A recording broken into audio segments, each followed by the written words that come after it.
Fancy cookies. Oh, cheers. All right.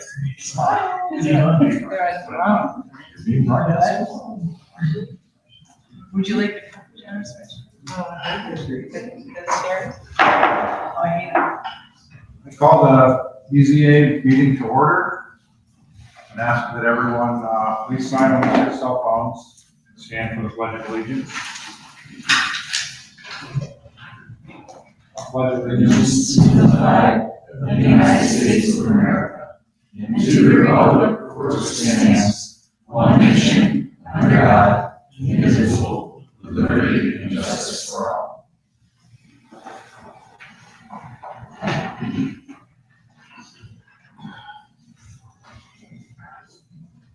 Zoning clerk, please call the roll. Sure. Don Sutton, Here. Jason Acevedo, Here. Larry Harmon, Brad Cook, Here. Michelle Cook, Here. Quinn Mackin, Here. Jessica Kingsley. Thank you. First business this evening is to approve the minutes from July 10th, 2024. Ask the board if you had a chance to review the minutes. There are no changes. I would ask for a motion to approve. Make a motion to approve the minutes from July 10th, 2024. Do I have a second? Second. Mr. Acevedo, Yes. Mr. Mackin, Yes. Mrs. Cook, Yes. Mr. Cook, Yes. Mr. Sutton. Yes. Thank you. I would ask that anyone that intends to speak or give testimony tonight, please stand, be sworn in by the court reporter. All right, all raise your right hand, please. Do you all solemnly swear the testimony you're about to give is the truth, the whole truth, and nothing but the truth, so help you God? Thank you. The first application this evening is BGA 24-011, request by Stephen and Linda Malinek, 5897 Sherman Lakes Way, Galena, Ohio 43021. The applicant is requesting a 3-foot variance from the required 10-foot side yard setback to build an attached garage. Parcel number 418-14006-011-000, lot 1564 plus or minus 0.59 acres, Galena, Ohio 43021, and the subdivision known as Sherman Lakes. If you would, please go ahead and stand and state your name. Steve Malinek. And go ahead and, before I do that, I need to ask the zoning clerk to read the exhibits. Record. Original file exhibits. Exhibit 1, application for 3-foot side yard setback variance to build 3rd-car garage for Stephen and Linda Malinek, 5897 Sherman Lakes Way, lot 1564, Galena, Ohio 43021, in the subdivision Sherman Lakes, 6 pages, filed 7/30 of 2024.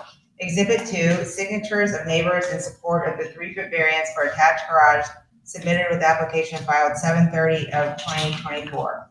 Exhibit 3, plot plan survey of lot 1564, submitted with application filed 7/30 of 2024. Exhibit 4, aerial view showing setbacks of 5897 Sherman Lakes Way, submitted with application filed 7/30 of 2024. Exhibit 5, 3 colored pictures of 5897 Sherman Lakes Way as it is now, submitted with application filed 7/30 of 2024. Exhibit 6, 2 colored pictures of a 3-car garage in the area, submitted with application filed 7/30 of 2024. Exhibit 7, 4 pages of elevations for the attached garage, submitted with application filed 7/30 of 2024. Exhibit 8, letter to Linda M. from the Sherman Lake Homeowners Association, dated 7/26 of 2024, submitted with application filed 7/30 of 2024. Zoning office exhibits. Exhibit 9, aerial view of surrounding property owners within 300 feet and addresses, dated 7/31 of 2024. Exhibit 10, request for publication in the Delaware Gazette via email dated 7/31 of 2024. Exhibit 11, notice of hearing to applicant dated 8/5 of 2024. Exhibit 12, letter to adjacent property owners with proof of mailing dated 8/5 of 2024. And the final exhibit, Exhibit 13, proof of publication in the Delaware Gazette dated 8/3 of 2024. Thank you. So you're here this evening for an area variance. I just want to read how the zoning appeals board approaches area variances. In 1986, the Ohio Supreme Court set specific standard for BZA to use to decide on requests for area variances. That standard is addressed in the Duncan versus Village of Middlefield, 23 Ohio State. 3D83 suggests 7 criteria for zoning appeal boards to consider in deciding whether the owner has encountered practical difficulties. Those criteria, which are not exclusive, are: number 1, whether the property will yield a reasonable return or whether there can be a beneficial use of the property without variance, without the variance. Number 2, whether the variance is substantial. Number 3, whether the essential character of the neighborhood would be substantially altered or adjoining properties suffer a substantial detriment. Number 4, whether the variance would adversely affect the delivery of governmental services. Number 5, whether the property owner purchased the property with knowledge of the zoning restriction. Number 6, whether the problem can be solved by some other manner than granting a variance. Number 7, whether the variance preserves the spirit and intent of the zoning requirement, and whether substantial justice would be done by granting the variance. So those 7 criteria is what the board needs to consider this evening in hearing this application, and then that's what you've submitted your application as well. You've answered some of those questions. Would ask you to please go ahead and tell us a little bit about why you're here requesting an area variance. Sure. Yeah, so we're looking to add a 3rd car garage onto our house. We recently added 2 new drivers to the household. The way that the house is situated on the lot, there's not a very long driveway to be able to have these cars in the driveway. There's also restrictions to be able to park on the street in the cul-de-sac, so we'd have to park those cars further down the street in order for us to be able to have those additional cars as part of our household. When we bought the house, it was about 3 years old. They didn't have the option to do this when we purchased the house. So now that we've been in the house for 12 years, it's just now a problem that we have these 2 additional drivers. So we're looking to add a 3rd car garage to match basically what the rest of the neighborhood goes in the neighborhood that have a 3rd car garage. To give you a picture of one of the houses that has one, it's an identical model to ours. It's an attached garage with the same aesthetics as the rest of the neighborhood. 62% of the houses in the neighborhood already have a 3rd car garage, so it's pretty common within our neighborhood to have this additional attached garage there. And the way that the lot is pie shaped, we're basically looking for a 3-foot variance to the setback, and it only actually extends 6 feet back onto the garage, because once the pie shape widens out, the remainder of the garage is actually within the 10-foot setback. So it's just the very front corner, about 9 square feet of variance that we're looking for in total. So that front corner of the garage crosses the side yard setback by about 3 feet. By about 3 feet at the very front corner, and then it diminishes as you go further back on that 6 feet of the garage.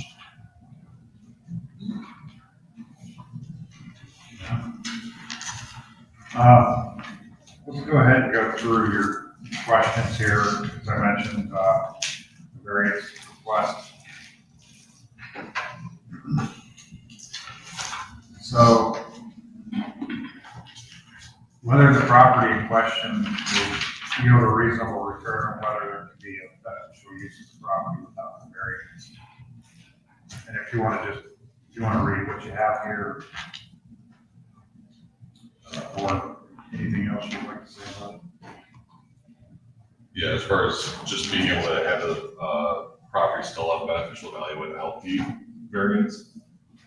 I mean, again, the majority of the houses within the neighborhood do have a 3rd car garage. I mean, the house is usable without it. But again, based on the way that the house is situated, the driveway that's there, It certainly has less value without it, and it does, potentially for resale down the road, would be, more value if it had that, third car garage on. Whether the variance is substantial. Again, in my opinion, it's pretty insubstantial. We're looking for that 3 feet at the very front corner, and then again, it diminishes to nothing as you get to 6 feet back on the garage. Whether the essential character of the neighborhood would be substantially altered or during the property suffer substantial detriment. Yeah, the house itself is basically going to carry through all the aesthetics of the existing house with the exact same siding, stonework on the front, colors, everything's going to match the existing house. And again, there's other examples of this third car garage. We're basically copying the exact same builder design as what else is in the neighborhood, so it'll look exactly like everyone else's. Whether the property owner purchased the property with knowledge of the zoning restriction. Yeah, when we bought the house, we got the plot and everything that laid everything out. But again, it just wasn't a need at the time until we started measuring things out and realized that was going to be something that was going to be a problem to add this on until just recently. Whether the problem can be solved by some other manner, other than granting a variance. Yeah, I mean, the only other alternative is parking down the street or possibly moving is where we could put this, be able to get that type of third car garage on. And the HOA will not permit, Just state your name. I'm sorry, Linda Malloy. The HOA will not permit us to set the garage further back, to go within that setback space to get that, so we didn't need the 3 feet. They said aesthetically, they want it to look just like the builders would have it. So if we could attach it somewhere else, it's just, there's no other option based on the HOA requirements. Whether the variance serves the spirit and intent of the zoning requirements, whether substantial justice would be done by granting the variance.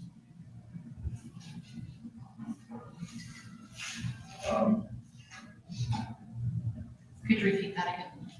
It's number 7 on your application here, whether the variance preserves the spirit and intent of the zoning requirements, whether substantial justice would be done by granting the variance.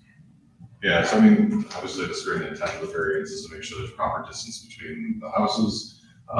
There would be adequate space still between us and our neighbor's yard. There's still the 10 feet variance on their side, plus 7 feet on our side at the very front corner. We also went around and got petitions from everybody on our cul-de-sac, including the neighbor that we joined or that would be most impacted by this, and they all signed off with approvals on our plans and didn't have any issues that they brought forward. So, I mean, in that case, I feel like we preserve the intent of the variance. I feel that by granting this, it basically gives us the flexibility to do something that doesn't seem like there's any other concerns that were raised to do so. So your neighbors have been notified of this hearing. Are there any neighbors here tonight that would have concern with this application? Yeah. I'll ask the board if they have questions for the applicant. The only question I have is just for the physical structure. I think your exhibit 4, which is a aerial view, and I think you're showing the lines, the outline of in blue, I take it, Correct, yes. of what the garage. And then the drive that goes into it, what's the plan for that? For the driveway. Mm-hmm. It's basically just gonna be an apron that starts about 3/4 of the way down the driveway and just an apron that comes out to the front of the garage there.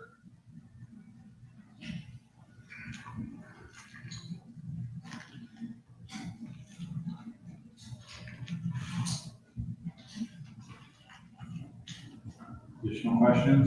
I do have a question. In your application, you have a 3-foot variance, but then on exhibit 2, you've noted a 3.5-foot variance. Yeah, so the letter that we sent to our neighbors initially with the drawings that we had initially put together, it was a 3.5 foot variance. We did end up getting a builder to build out the entire design of the garage, and it ended up being a 3 foot variance. We ended up updating all the questions, but the letter still has a 3.5 foot variance, which is greater than what we're actually asking for. It was verified, we that came out to measure. Yes.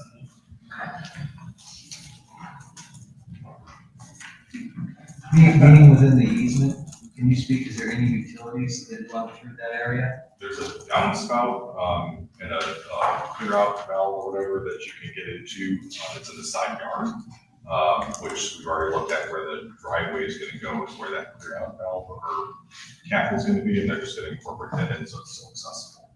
But there's no other power, gas, sewer, other utilities. Everything else runs on the other side of the house.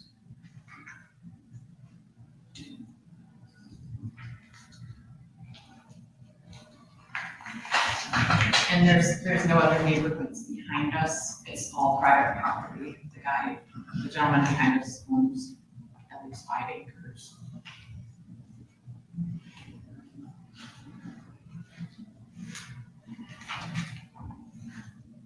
Any other additional questions?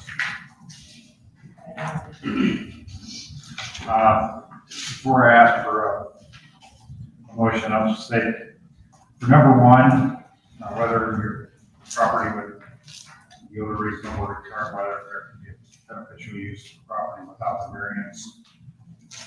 You know, that one's a little difficult for us as a board, because if you didn't build the garage, it's still worth the value that it is today. You know, it's not decreasing the value of the property.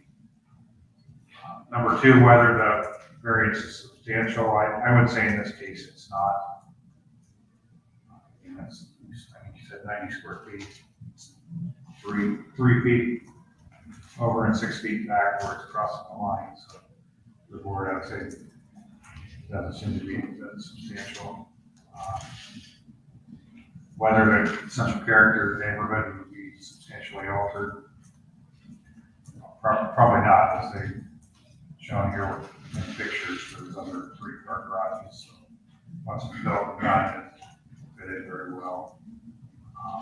Government services are not going to be affected. When I bought the property, whether they looked at what the side yard setbacks were at that point, probably not something that we're looking at. And then number 7, whether the spirit and intent of the zoning code is preserved. I would say that whichever way we go on this decision, that the spirit and intent of the zoning code will be preserved. So with all of that said, I'll ask if there's a motion one way or the other on this application. Given that the request is not substantial relative to zoning requirements, I would make a motion to approve the variance as requested. I'll second. Mr. Azevedo? Yes. Mr. Cook? Yes. Mr. Harker? Yes. Mrs. Cook? Yes. Mr. Sutton? Yes. Thank you, and your application has been approved. It does need to follow the plans that you did submit. Good luck with your project. Thank you. Okay. Appreciate it.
We will continue our hearing.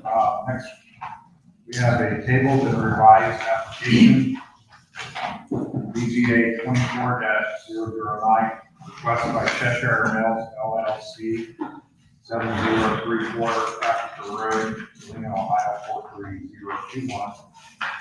The applicant desires a three-family dwelling containing 2,000 square feet plus apartments, with Unit A having an office facility for permitted use, National American Industrial Classification System, and a CIS code number 54, specifically number 541340 drafting services and number 541410 interior design services serving the public and Cheshire Mills LLC apartments. Apartments may be permitted under the neighborhood commercial district NCD section 12.03. Conditional use B, apartments in the area or adjacent to an office facility and shall contain a minimum living area of over 1,000 square feet, exclusive of porches, basements, and garages. Applicant seeks a permanent conditional use permit that shall run with the land such that the conveyance shall not void a conditional use permit located on parcel number 4184 1001069 parcel 1, Cheshire Road, plus or minus 3.919 acres, Galena, Ohio 43021.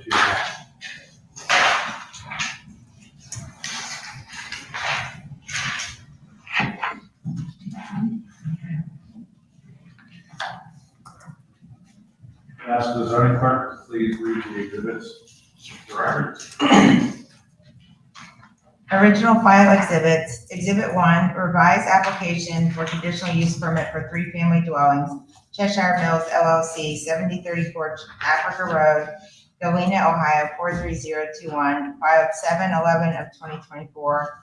Exhibit 2, revised, 11 by 17 colored sheets, BA.0, cover sheet, BA.1, all to land title survey for parcel 1, revised, BA2, Article 12, Neighborhood Commercial District Standards, BA3, Article 24, General Standards, BA4, Article 26, Landscaping Standards, BA5, Signage and Lighting, revised, BA6, Existing Triplex Apartments, BA7, Site Compliance, BA8, Landscaping Plan, BA9, Elevations with Dimensions, revised, BA10, Footprints with Dimensions dated 7/11 of 2024, 11 pages, submitted with application filed 7/11 of 2024, and zoning office exhibits, Exhibit 3, aerial view of surrounding property owners within 300 feet and addresses dated 6/13 2024, Exhibit 4, request for publication in the Delaware Gazette via email dated 7/31 of 2024,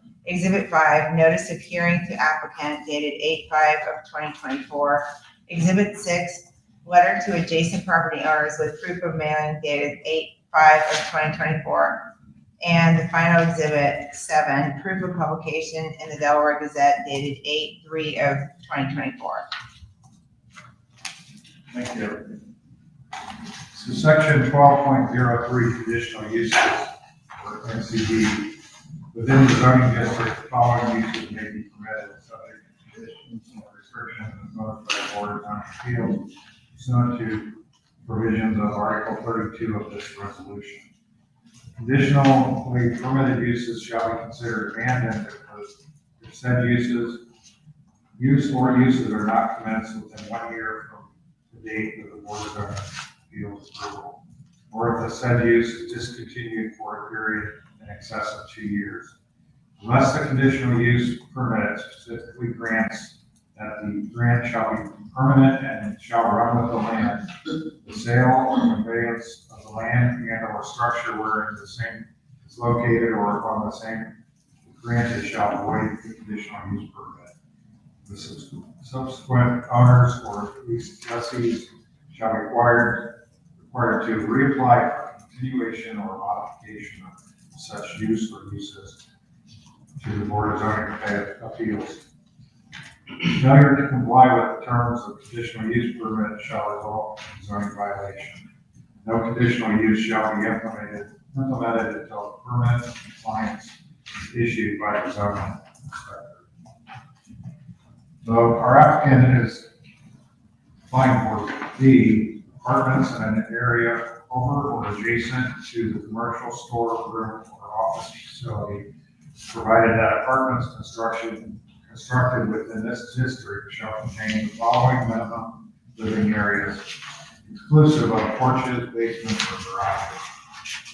A one-bedroom unit, 800 square feet, two-bedroom unit, 900 square feet, or three-bedroom unit, 1,000 square feet. And then as a board, we also had to hear this tonight. Consider section 32.07 procedures on applications for conditional use permits. The owner, potential purchaser, or lessees of any land or building within the zoning district in the township may apply to the Board of Zoning Appeals for authority to carry out any use designated as conditional use within the district. And then it states the application, the hearing, notice, the decision. That's where we are this evening. So I would ask our applicants, you have that sworn in earlier? Yes, sir. Yeah. I know we met you last time, but if you could state your name for the court reporters. Sure. My name is Brian Hunt of Loveland Law LLC. I'm legal counsel for the applicant. My name is John Burke. I'm with Cheshire Mills LLC. Carlos Silvestri. Also with Cheshire Mills. Thank you. So if you would,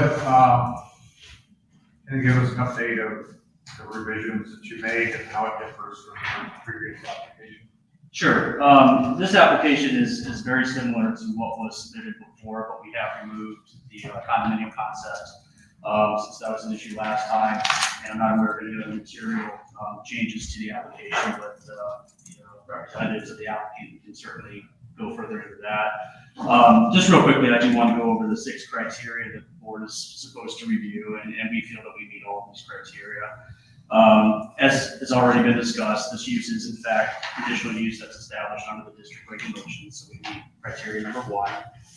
The second criteria, which is that uses of such nature will be designed, constructed, operated, and maintained so as to be harmonious and appropriate with the existing or intended character of the general vicinity, and that such use will not change the essential character of the same area. Again, this evening we're seeking permission to build essentially a triplex 3-unit residential building with a small office component. It's going to be a high quality development. We're not seeking any variances from the development standards. And there are other triplexes in the village of Cheshire, and we feel that all of those things weigh in favor of this, and the fact that the surrounding area tends to be highly residential as well. The third criteria, which is that the use will not pose a discernible hazard to existing adjacent uses. Again, we're seeking relatively minor residential use here, and in fact, in this neighborhood, or excuse me, this district, there are more intensive commercial uses that we can do as a matter of right. So in a way, we are reducing any potential effects on neighboring uses.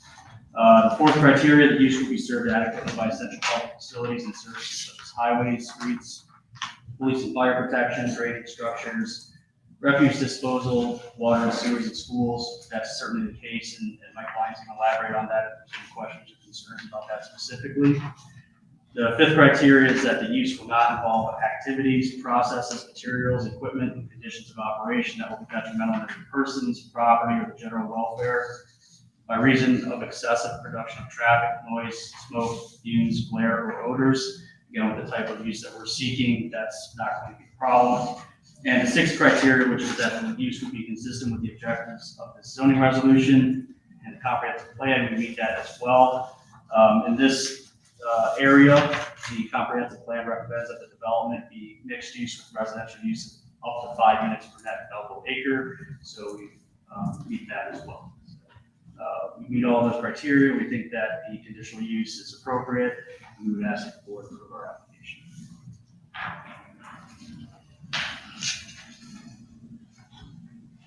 Can you speak to number 4? Use will be adequately by central public facilities such as highways, streets, police, fire protection.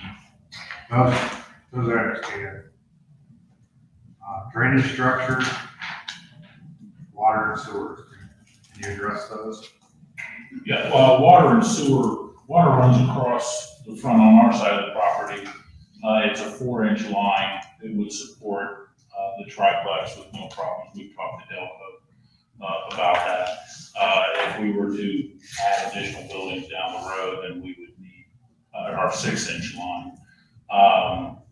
We looked at the Shires, how they had put in a pond that services the needs of the fire department, and we were going to expand our detention area to do the same thing until such a time as we run the 6-inch line up into our property, and then we would have actual fire hydrants that would feed the adjacent areas. But at this time, the one pond would be sized and designed to handle that activity if there were fire to be there.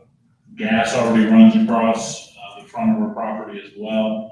There's another easement on our other property to the east, so we can get that, and there are electrical lines already running through there. So we have access to all of our utilities, but until we get our final building designed, we don't have all those approvals in place. Again, we're here because you want the building itself to be built inside the envelope, because we would not need any variances for that if it was strictly a commercial use. But in order to have a residential component, we need to ask your permission for that, and then we would proceed accordingly. We would still have to meet all the rest of the zoning code before we could get zoning compliance from the office. And do you have supporting documentation from Delco that the water line is sufficient? Not with us today. I mean, I know it is sufficient because we were originally going to put a much more intensive use in there to begin with, and we've actually designed the 6-inch line for a more intensive use, but we do not need it for one house or 3 houses. The challenge for the Board of Zoning Appeals is that normally a project like this will go to the Board of Zoning Commission. They would have development standards to look at, and making sure that things like water and sewer adequately serve the property. The Board of Zoning Appeals rarely hears an application like this, so that's a challenge for me and the rest of the board to understand is, are the actual utilities there? Well, if you were to approve the use of the apartments, which is our basic roadblock, and if utilities weren't there, we would never get a zoning permit until we made that happen. So the act of approving, just like the last line under the conditional use says, it doesn't, that conditional use cannot be implemented until the permit of compliance has been issued by the zoning inspector. And he's not going to give us that compliance unless we've met all of those standards. Yeah, the scope of what we are asking for this evening is simply the conditional use cannot be granted. Under your zoning resolution, as under Ohio law, that's what this board has the authority to do. You're the only board that has the authority to do that. And John's correct that there are separate layers to this. If we were to find out at a later time that the water is not sufficient, the conditional use isn't going to proceed because we're not going to have the requisite approvals. For this board's consideration, again, we're looking at the 6 criteria. John's provided sworn testimony that he's spoken with Delco and that everything's okay. So I think, again, we do meet that criteria, and that it would be within this board's authority to, again, just look at the use itself and weigh these factors and make a determination on whether a triplex with this residential component and an in-home office that is going to have no effect on really neighboring properties would be appropriate here. And if I may add, if we were to build just an office building in in that same spot. We wouldn't be going before the zoning, the other board, because we're not outside and asking for anything different. All we would be doing is submitting something to the zoning inspector, and then he would ask for that proof for the water, and we would provide that to him without it going before another board, because we're not doing anything excepting outside of the standards. So our challenge as a board, you said we have the authority to make a decision on whether you build a project like this, but our challenge is, does it meet all of the standards that are required by the boards and commissions? Green space, all of the different things that are required in our township. We don't normally, we never roll up whether this is compliant with what is. There is no green space for an office building. If we just built a same size building, it was an office But building. you're not building an office building, you're asking for apartments. But it still doesn't require, what would the zoning board look at if we're inside of our own property? We're not stepping outside of any of the setback lines. This isn't a PCUD, which does have those green space requirements. The NCD doesn't have a green space requirement. Respectfully, I would say that the zoning commission doesn't have any input on what we're asking for right now. That's strictly up to this board. It's this board's decision on whether or not to grant a conditional use. I don't know that the zoning commission has any relevance here at all. We're not seeking any type of rezoning or anything else that would fall under there.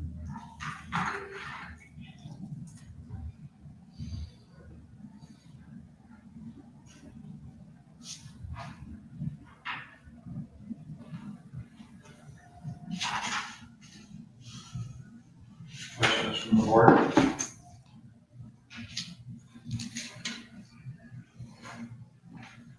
So before we take questions, I'm gonna ask for a short recess for the board to go into deliberation. We'll be back within 10 minutes here. Chris, I would ask if you could join us, please.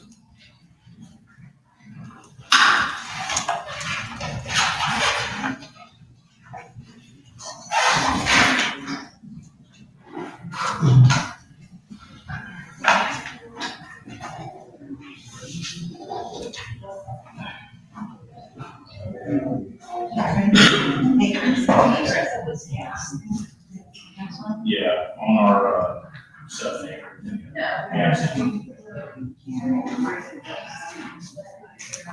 It's over at the 7 acre on the other side of the city. Yeah, I thought it was. Yeah. Well, and I don't think they closed it, but then this is one new application, so it's kind of weird, yeah, it's a little revised. Yeah, and but it sounded like he was gonna practice. He wasn't supposed to, that's why. Yeah, he said it was asset. Yeah. We got a commercial part of the thing, that's why. Yeah, no, it actually starts here, but then. But, yeah, I think, because normally they would allow that. Yeah. We're just doing these words straight my eyes. Especially, no, I get it, especially since it's been revised.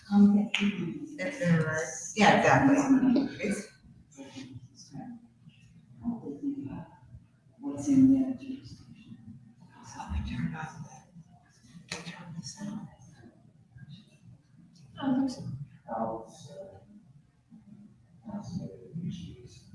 I hate that. Do you know how to turn this on? There's an, shoot, did he go over there? Because normally they just turn this on.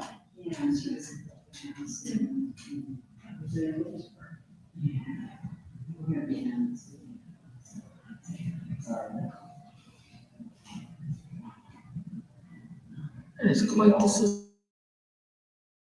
Yes, yes.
That's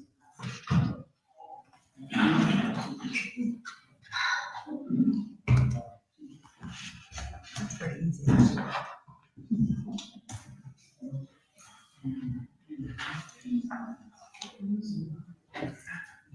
Oh, God. I was like, I looked up. We're missing one. Yeah, I was like, wow, where'd it go? We'll continue in a second, you see some restrooms. Sure.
Okay, thank you for your patience. We need one, Chris. Thank you. We'll go ahead and continue. I would ask, I know we have, possibly have some neighbors or other township residents here tonight, if there's any comments or questions. If you are gonna stand to give comments, please state your name for record.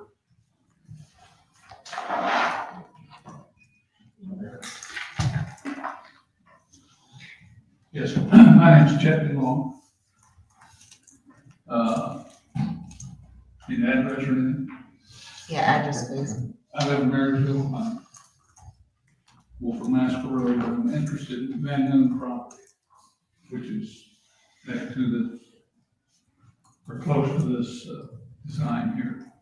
Couple things is, one of them being,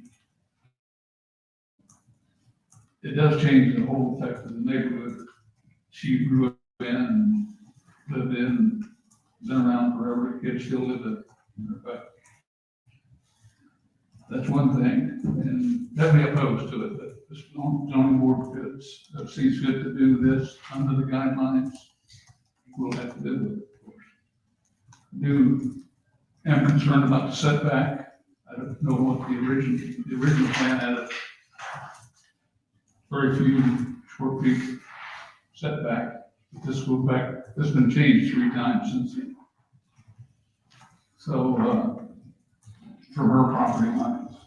The other problem is,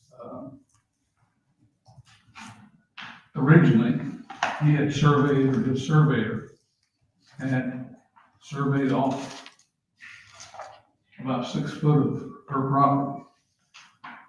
I had to hire a surveyor, $1,200 invested in a surveyor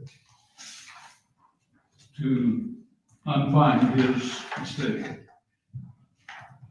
So in the last meeting, where he did admit that the surveyor made a mistake. So I want that for the record. There's a $1,200 cost to that.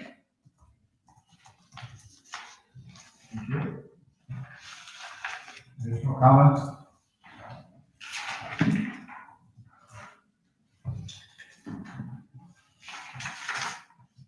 Additional questions from the board for our applicant?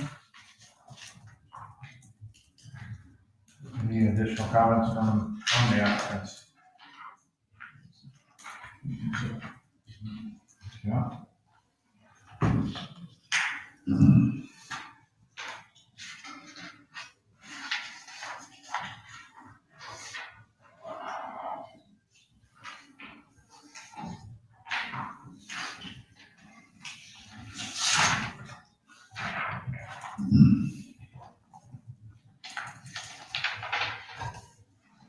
As I discussed earlier, the procedure for application for conditional use permit. We do have your application in front of us without a hearing. The notice has been made to neighboring residents. Decision, the board shall make its decision within reasonable time after the hearing. If the board in its discretion approves the conditional use permit, it may impose such conditions, safeguards, and restrictions as it deems necessary to ensure that the use will be conducted in the best interest of the zoning district.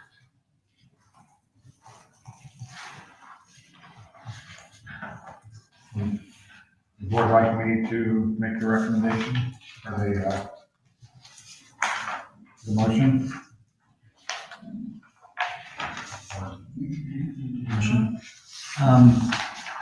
So given the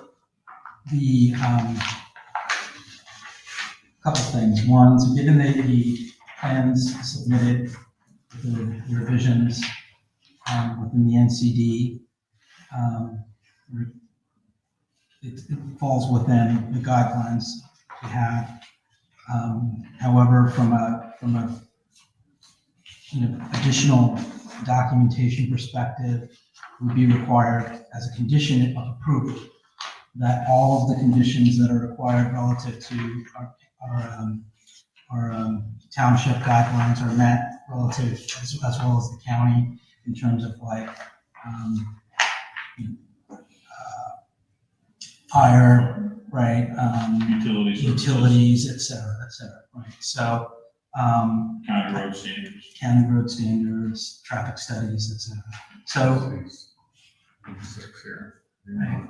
Just Yeah. go ahead and. yeah, I'll just read these six. So, Your motion. yeah, I'm going to start with my motion. I'm going to make a motion to approve the plan for the specific unit that's been submitted. Provided that the use is in fact conditional as established under district regulations. The use is of such nature and will be designed, constructed, and operated and maintained so as to be harmonious with the appropriate and existing intended character of the general vicinity, and that such use will not change the essential character of the same area. The use will not pose a discernible hazard to the existing adjacent uses. The use will be served adequately by essential public facilities and services, such as highways, streets, police, fire protection, drainage structures, refuse disposal, water and sewer, and schools. The use will not involve uses, activities, processes, materials, equipment, and conditions of operation that will be detrimental to any person's property or general welfare by reason of excessive production, traffic, noise, smoke, fumes, odors. And last, the use will be consistent with the objectives of the zoning resolution and comprehensive land use plan. Failure to comply with these terms of conditional use permit will result in a zoning violation.